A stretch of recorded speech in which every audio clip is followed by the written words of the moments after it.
మరోసారి చిరుత సంచారం కలకలం రేపింది. బాలాజీనగర్ గంగమ్మ గుడి సమీపంలో చిరుత సంచరించిన ఆనవాళ్లు సీసీ ఫుటేజ్ లో రికార్డ్ అయ్యాయి. నిన్న రాత్రి కూడా స్థానికులకు చిరుత కనిపించినట్లు తెలుస్తోంది. చిరుత సంచారంతో భక్తులు భయాందోళనకు గురవుతున్నారు.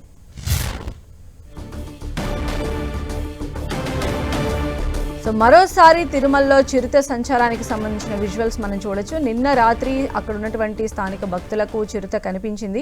మరిన్ని అప్డేట్స్ కూడా తెలుసుకుందాం. మా ప్రతినిధి శ్రీనివాస్ మనకు అందుబాటులో ఉన్నారు. శ్రీనివాస్, తిరుమలలోని బాలాజీ నగర్ అంటే వీళ్ళంతా కూడా స్థానికులు ఈ ప్రాంతంలో నివసిస్తారు. ఇది అటవీ శివారు ప్రాంతంలో ఉంటుంది. ఈ ప్రాంతంలో తరచూ కూడా చిరుత పులులు సంచారం అనేది కలకలం సృష్టిస్తుంది. నిన్న రాత్రి కూడా అక్కడ ఒక గంగమ్మ ఆలయం అవుతుంది. ఆలయం వద్దకు వచ్చిన చిరుతపులి అక్కడ ఒక పిల్లి కనిపించడంతో దాన్ని నోట కరుచుకోవడానికి ప్రయత్నించింది. అంతలోనే అది మళ్ళీ ఆ పిల్లిని వదిలిపెట్టి వెళ్లిపోయిన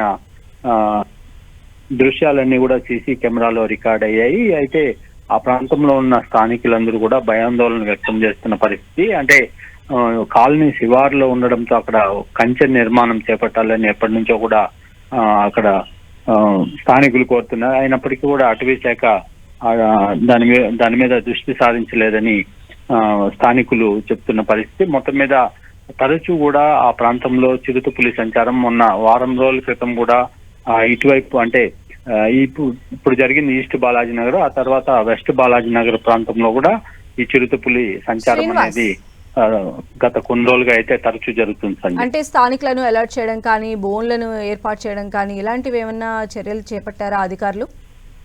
అంటే తరచూ కూడా అది నిత్యకృత్యంగా మారిందని చెప్పుకోవచ్చు. ఆ ప్రాంతంలో చిరుతపులి కనిపించడము స్థానికులకు కొన్నిసార్లు అది రోడ్డు దాటుతూ కానీ అటు ఆ శివారు ప్రాంతాల్లో కనిపించడం జరుగుతుంది. కనిపించినప్పుడు అటవీ శాఖ అక్కడికి వచ్చి గస్తీ ఏర్పాటు చేయడము, అక్కడ ఉన్న వారిని అప్రమత్తం చేయడం జరుగుతుంది. మొత్తం మీద ఆ ప్రాంతంలో బోన్లు ఏర్పాటు చేసి ఇటువంటి చిరుతలు కాలనీకి అత్యంత సమీపంలోకి రాకుండా చూడాల్సిన అవసరం ఉందని కూడా స్థానికులు చెప్తున్నారు. సంధ్య.